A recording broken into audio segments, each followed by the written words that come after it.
A IFRS 15, Receita de Contrato com Clientes, que foi convertida no CPC 47 pelo Comitê de Pronunciamentos Contábeis, é a norma contábil que regulamenta a receita e faz parte do projeto conjunto entre FASB e ASB para a convergência das normas internacionais de contabilidade.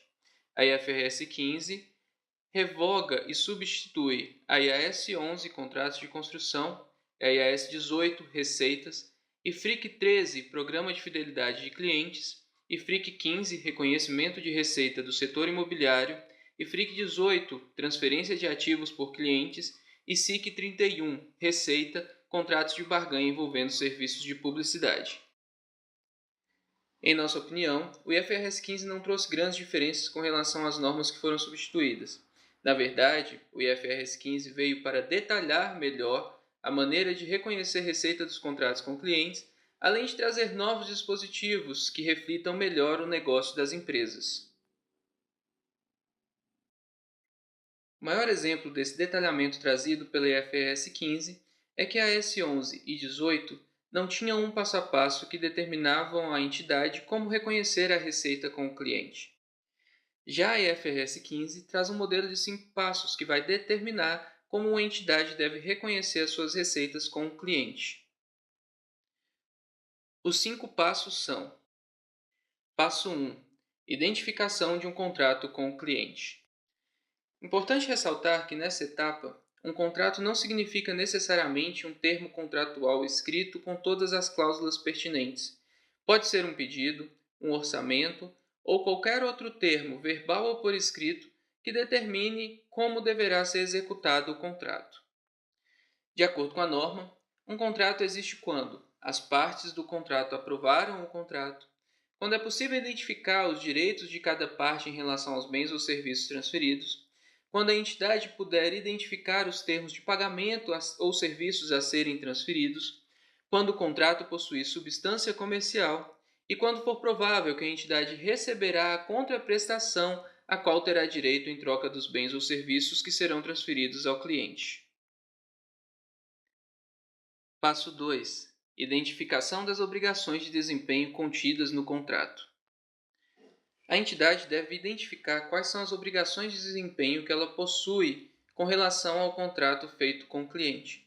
Uma obrigação de desempenho existe quando ele é um bem ou serviço que seja distinto, ou uma série de bens ou serviços distintos que sejam substancialmente os mesmos e que tenham o mesmo padrão de transferência para o cliente. A entidade possui uma obrigação de desempenho com o cliente com relação a bens ou serviços dos quais o cliente pode se beneficiar isoladamente ou com outros recursos que tenha disponível, e quando a promessa da entidade de transferir o bem ou serviço ao cliente é identificável em relação a outras promessas contidas no contrato. Em comparação com a IAS 11 e a IAS 18, pode-se dizer que a obrigação de desempenho é o mesmo que as referidas normas chamavam de entregável, ou seja, um item ou serviço que é prometido ao cliente que vai ser entregue separadamente de outros bens ou serviços e dos quais os clientes podem se beneficiar. Passo 3. Determinação do preço da transação. De acordo com a norma, o preço da transação é o valor da contraprestação a qual a entidade espera ter direito em troca da transferência dos bens ou serviços prometidos ao cliente, excluindo quantias cobradas em nome de terceiros, como, por exemplo, alguns impostos sobre as vendas. De uma maneira prática, o preço da transação são quaisquer valores que tenham sido negociados entre a entidade e o cliente.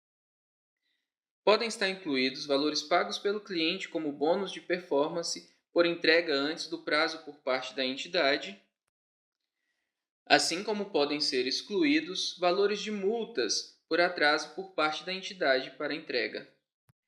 Passo 4.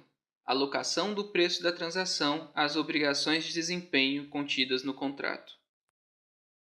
Considerando que um contrato tenha mais de uma obrigação de desempenho, o preço do contrato deverá ser distribuído entre as obrigações de desempenho existentes.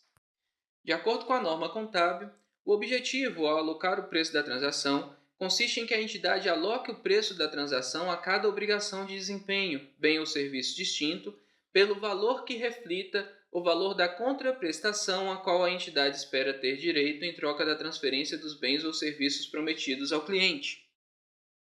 Isso significa alocar o preço da transação de maneira sistemática às obrigações de desempenho para que sejam conhecidos os valores a serem atribuídos como receita a cada obrigação prometida ao cliente. Passo 5. Reconhecimento da receita quando ou na proporção em que uma entidade satisfaz a obrigação de desempenho. É efetivamente o reconhecimento da receita, que pode ser em um momento no tempo, ou seja, quando a obrigação de desempenho é concluída em determinado momento específico no tempo, ou pode ser ao longo do tempo, que é quando a receita é reconhecida na proporção em que a obrigação de desempenho é entregue ou transferida ao cliente. Neste áudio foram apresentados de maneira resumidas os passos que compõem o reconhecimento da receita. Nos próximos áudios, cada passo será descrito de maneira detalhada, identificando os potenciais impactos. Obrigado.